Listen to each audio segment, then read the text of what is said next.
नमस्कार मंडळी, श्री स्वामी समर्थ. तर आजच्या काळात मनासारखा जोडीदार मिळण्यास अनेक समस्या येतात. बरेच वेळा लग्नाचं वय निघून जातं तरीही विवाह जमत नाही. या गोष्टीची सर्वाधिक चिंता मुला मुलींच्या आई वडिलांना असतं. कारण आपल्या मुलांचं योग्य वय झाल्यानंतर त्यांचं लग्न हे लवकरात लवकर व्हावे असं प्रत्येक आई वडिलांना वाटत असतं. कारण आई वडील हे मुलांचे खूपच जास्त प्रमाणात काळजी करत असतात आणि त्यांना वाटत असतं की मुलांचं योग्य वय झालेलं आहे तर आता लग्न करावे. परंतु भरपूर मेहनत करून किंवा उपाय करून मुलांचं लग्न काही ठरत नाही. कारण मुलांच्या कुंडलीमध्ये मंगल दोष आहे, कालसर्प दोष आहे किंवा राहू केतू शनीची काही साडेसाती असेल तरी देखील मुलांचं लग्न हे लवकरात लवकर होत नाही. लग्नाला भरपूर असा विलंब होतो, कधी कधी साखरपुडा होतो आणि तो मोडून जात असतो. तर हे सर्व ग्रहांच्या मुळे होत असतं. कुंडलीमध्ये ग्रह हे कमजोर स्थानी असल्यामुळे मुलांच्या लग्नाला विलंब होत असतं. तर मी तुम्हाला आज एकदम साधा सोपा परंतु अत्यंत प्रभावी उपाय सांगणार आहे. फक्त आपल्याला मुठभर हिरवे मूग आहेत तर ते या ठिकाणी ठेवायचे, ज्यामुळे मुलांच्या कुंडलीमध्ये कितीही भयंकर दोष असेल तर तो दूर होऊन मुलांचं लग्न हे लवकरात लवकर ठरेल. तर बघा, ही संपूर्ण माहिती जाणून घेण्यासाठी तुम्ही चॅनलवरती नवीन असाल तर चॅनलला सबस्क्राईब करा. व्हिडिओ पाहत असताना व्हिडिओला लाईक करा. त्याचप्रमाणे श्री स्वामी समर्थ अशी कमेंट करा किंवा ओम गणगणपतये नमः अशी कमेंट करा. तर मंडळी, प्रत्येक महिन्याच्या कृष्ण पक्षात येणाऱ्या चतुर्थीला संकष्टी चतुर्थी म्हणतात, जी भगवान गणेशाला समर्पित आहे. जून महिन्यात येणाऱ्या या चतुर्थीला विशेष कृष्ण पिंगल संकष्टी चतुर्थी म्हटलं जातं. या दिवशी उपवास करून बाप्पांची मनोभावे पूजा केल्याने तसेच मुलांवर जे काही लग्नाबद्दल जे काही अडचणी आहेत, समस्या आहेत, कुंडलीमध्ये काही दोष आहेत तर ते दूर होण्यासाठी अत्यंत प्रभावी ही संकष्टी चतुर्थी आहे. यामुळे आपण जर काही उपाय केले, काही सेवा केल्या तर मुलांचं लग्न हे लवकरात लवकर होणार आहे. कारण मुला मुलींच्या लग्नात येणारे अडथळे दूर होऊन मनपसंत जोडीदार मिळवण्यासाठी आणि विवाह लवकर जमण्यासाठी श्री गणेश सेवा अत्यंत फलदायी मानली जाते. कारण गणपती बाप्पा हे विघ्नहर्ता आहेत आणि यामुळे विवाहाचे योग जुळून येण्यासाठी आपण गणपती बाप्पांची ही सेवा करायची आहे. हा उपाय आपल्याला करायचा आहे. संकष्टी चतुर्थीच्या दिवशीच आपल्याला हा उपाय करायचा आहे. तर या उपायासाठी आपल्याला बघा, एक मूठभर हिरवे मूग घ्यायचे आहेत. मूग आणताना ते व्यवस्थित आणायचे आहेत, किडलेले वगैरे मूग आणायचे नाहीत, तर हिरवे मूगच आपल्याला आणायचे आहेत. तसेच आपल्याला 2 हिरवी वेलची लागणार आहे, थोडासा गुळ लागणार आहे. बस एवढंच साहित्य आपल्याला लागणार आहे. तर बघा, हा उपाय कशासाठी काम करतो तर बघा, लग्न ठरत नसेल, सतत मोडत असेल, मनासारखे स्थळ मिळत नसेल, पत्रिकेत भूत दोष मंगल दोष असेल तर, किंवा प्रेम विवाद घरच्यांचा विरोध असेल तर अत्यंत प्रभावी ही सेवा आपल्याला करायची आहे. कारण हिरवा मूग हा बुध ग्रहाचा आहे.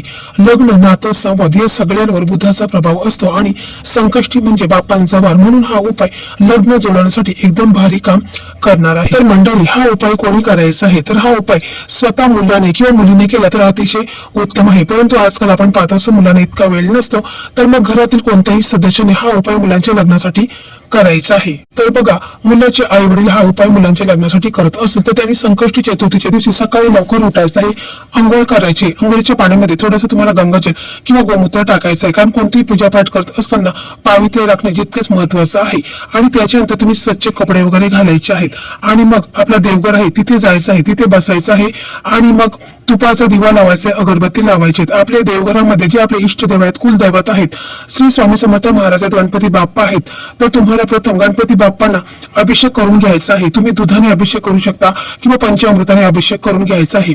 कारण संकष्टी चतुर्थी ही अधिक महिन्यामध्ये आल्यामुळे हिला विशेष असे महत्व आहे आणि या दिवशी आपण गणपती बाप्पांना अभिषेक करायचा आहे. तसे तुमच्या देवघरामध्ये जेवढे देवी देवता असतील त्यांना देखील तुम्ही अभिषेक करायचा आहे. तसे तुम्हाला गणपती बाप्पांना काय करायचं आहे, लाल फुलं असतील तर ती अर्पण करायची. जसं की जास्वंदीचं फुल गणपती बाप्पांना अतिशय प्रिय आहे, दुर्वा प्रिय आहे, दुर्वाची एक जोडी आहे तर ती गणपती बाप्पांना अर्पण करायची. शमीपत्र अर्पण करायचंय.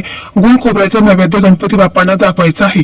आणि मग त्याच्यानंतर तुम्हाला मनोकामना बोलायची आहे. म्हणजे जर हा उपाय आई वडील करत असेल तर त्यांनी बोलायचं आहे की माझ्या मुलांच्या कुंडलीमध्ये जो काही नजर दोष आहे, पितृदोष आहे, कालसर्प दोष आहे, मंगल दोष आहे तर तो दूर होऊन माझ्या मुलांचं लग्न हे लवकरात लवकर व्हावे, असं तुम्हाला पुन्हा श्रद्धेने विश्वासाने गणपती बाप्पांना बोलायचं आहे. आणि मग त्याच्यानंतर तुम्हाला काय करायचं आहे, मी अगोदर म्हटल्याप्रमाणे आपल्याला फक्त एक लाल किंवा पिवळा कापड तो देखील छोटासा लागणार आहे.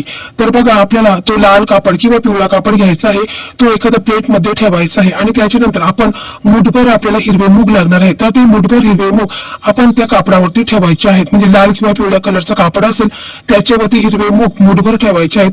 त्याच्यावरती तुम्हाला 2 हिरव्या वेलच्या ठेवायच्या आहेत. थोडासा गुळ आहे तर तो देखील तुम्हाला त्याच्यावरती ठेवायचा आहे आणि मग त्याला तुम्हाला धूप दीप दाखवायचा आहे.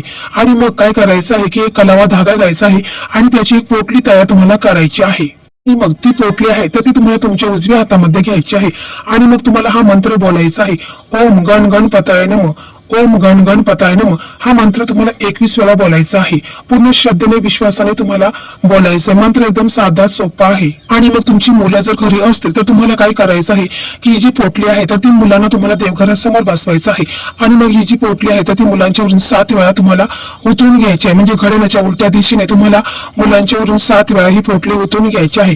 जेव्हा आपण ही पोटली उतरून घेत असतो तेव्हा तुम्हाला बोलायचं आहे की माझ्या मुलांच्या कुंडलीमध्ये जे काही नजरदोष आहे, पितृदोष आहे, कालसर्पदोष आहे तर तो दूर माझ्या मुलांचं लग्न हे लवकरात लवकर व्हावे असं तुम्हाला बोलायचं आहे. किंवा जर तुमची मुलं घरी नसतील तर मग तुम्हाला मुलांचा फोटो असेल तर त्या फोटोवरून देखील तुम्ही ही जी पोटली आहे तर ती 7 वेळा उतरून घ्यायची आहे. किंवा मुलांना तुम्ही व्हिडिओ कॉल देखील करू शकता. व्हिडिओ कॉल केला तर तरी देखील तुम्ही मुलांच्यावरून 7 वेळा ही पोटली उतरून घ्यायची आहे.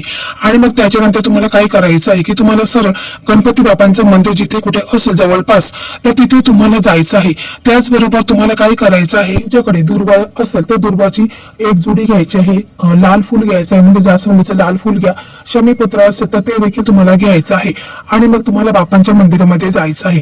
तिथे गेल्यानंतर त्याच्यानंतर तुम्हाला गणपती बाप्पांच्या मंदिरामध्ये गेल्यानंतर तुम्ही जी लाल फुलं आणलेली असेल, दुर्वाची जोडी आणलेली असेल, शमीपत्र आणलेलं असेल तर ते बाप्पांना अर्पण करायचं आहे. परंतु दुर्वाची जोडी काय करायची आहे की गणपती बाप्पांच्या चरणावरती न ठेवता ती तुम्हाला गणपती बाप्पांच्या मस्तकावरती ठेवायची आहे. त्यानंतर आपण जी हिरव्या मुगांची पोटली आणलेली आहे तर ती तुम्हाला गणपती बाप्पांच्या चरणापाशी ठेवायची आहे. थोडा वेळ तिथे ठेवायची आहे आणि गणपती बाप्पांना स्पर्श करूनच आपल्याला ही पोटली घ्यायची आहे. कारण बाप्पांचा हात लागला की उपाय 100 पट ताकदीने काम करत असतो. म्हणून आपल्याला गणपती बाप्पांच्या चरणावरती ही पोटली थोडा वेळ ठेवायची आहे. समजा जर काही कारणास्तव तुम्हाला गणपती बाप्पांच्या मंदिरामध्ये जाणे शक्य नसेल किंवा गणपती बाप्पांचं मंदिर लांब असेल तर मग तुम्ही तुमच्या देवघरामध्ये गणपती बाप्पांची मूर्ती असेल तर त्या गणपती बाप्पांच्या मूर्तीला स्पर्श करूनच तुम्हाला ही पोटली आहे तर ती घ्यायची आहे. आणि मग त्याच्यानंतर तुम्हाला काय करायचं आहे, ही जी पोटली आहे तर ती तुम्हाला जिथे कुठे गाय दिसेल तर तुम्हाला हे जे हिरवे मूग आहे तर ते पोटली खोलायची आहे आणि हिरवे मूग आहे त्याच्यामध्ये गुळ आहे, 2 वेलची आहे तर ते तुम्हाला गायीला खाऊ घालायचं आहे. कारण बघा अधिक मास सुरू झालेला आहे आणि गायीला आपण हे जे हिरवे मूग आहेत, 2 वेलचे आहेत, गुळ खाऊ घातलं तर मुलांवरचे सर्व संकट आहेत तर ते दूर होणार आहेत. कारण गायीच्या पोटामध्ये 33 कोटी देवी देवता आहेत आणि ह्या हिरवे मूग आहेत तर ते 33 कोटी देवी देवतापर्यंत पोहोचणार आहेत आणि मुलांचे सर्व विघ्न आहेत ते देखील दूर होणार आहेत. मुलांच्या लग्नात जे काही अडथळे आहेत, कुंडलीमध्ये काही दोष आहेत तर ते देखील दूर होणार आहेत. फक्त तुम्हाला गायीला हे हिरवे मूग आहेत तर ते खाऊ घालायचे आहेत. आणि मग तुम्हाला गायीचं दर्शन घ्यायचं आहे. गायीच्या पाठीवरून हात फिरवायचा आहे. शक्य असेल तर गायीला एखादी प्रदक्षिणा मारायची आहे आणि जर हिरवा चारा वगैरे असेल तर तो देखील तुम्ही गायीला खाऊ घालायचा आहे. बघा आपण ही जी पोटली आहे तर ती मुलांच्या वरून का उतरवायची असते तर बघा मुलांच्या लग्नात येणारे अडथळे आहेत, नकारात्मकता आहे, लोकांची वाईट नजर आहे, दृष्ट बंधन असेल तर ते निघून जात असतात. म्हणून आपण ही जी पोटली आहे तर ती मुलांच्या वरून 7 वेळा उतरून घ्यायची आहे. तसंच बघा तुम्हाला 4 संकष्टी चतुर्थी हा सलग तुम्हाला उपाय करायचा आहे. जर महिलांमध्ये काही प्रॉब्लेम आला तर ती चतुर्थी तुम्ही सोडून द्यायची आहे आणि पुन्हा तुम्हाला चतुर्थीचा उपवास देखील तुम्हाला करायचा आहे आणि 4 चतुर्थी तुम्हाला नक्कीच करायचा आहे. बघा श्रद्धा आणि विश्वास यामुळे बघा 100% रिझल्ट तुम्हाला पाहायला मिळेल. हा उपाय करताना कोणालाही सांगायचा नाही, गुप्त उपाय तुम्हाला करायचा आहे. ज्यावेळेस मुलांचं लग्न होईल त्यावेळेस तुम्हाला हा उपाय दुसऱ्या कोणाला सांगायचा आहे, परंतु अगोदर हा उपाय कोणालाही सांगता कामा नये. कारण यामुळे बघा उपायाचा असर होणार नाही. तुम्ही जर उपवास पकडला असेल किंवा नसेल तरी देखील तुम्हाला या दिवशी हिरव्या मुगाची खिचडी ही अवश्य खायची आहे. म्हणजे जी व्यक्ती हा उपाय करणार आहे त्या व्यक्तीने हिरव्या मुगाची खिचडी खायची आहे. तसेच बघा या संकष्टी चतुर्थीच्या दिवशी तुम्हाला खोटं बोलायचं नाही, इतरांना तुम्हाला उलट उत्तर द्यायचं नाही. तसेच तुम्हाला या दिवशी नॉनव्हेज खायचं नाही, मद्यपानी करायचं नाही. शक्य असेल तर उपवास अवश्य तुम्हाला पकडायचा आहे. तर बघा, पूर्ण श्रद्धेने विश्वासाने तुम्ही हा उपाय करा आणि जेव्हा तुमच्या मुलांचं लग्न ठरेल त्यावेळेस मला नक्कीच कमेंट करून सांगा. तसेच मंडळी, तुम्हाला कोणकोणत्या प्रकारचे व्हिडिओ पाहिजेत आपल्या चॅनलवरती, म्हणजे बघा मुलांच्या लग्नात जर काही नजर दोष आहे, पितृदोष आहे, कालसर्प दोष आहे किंवा मंगल दोष आहे, यावरती जर तुम्हाला व्हिडिओ पाहिजेत असेल तर मला कमेंट करून नक्की सांगा. श्री स्वामी समर्थ. जय जय स्वामी समर्थ.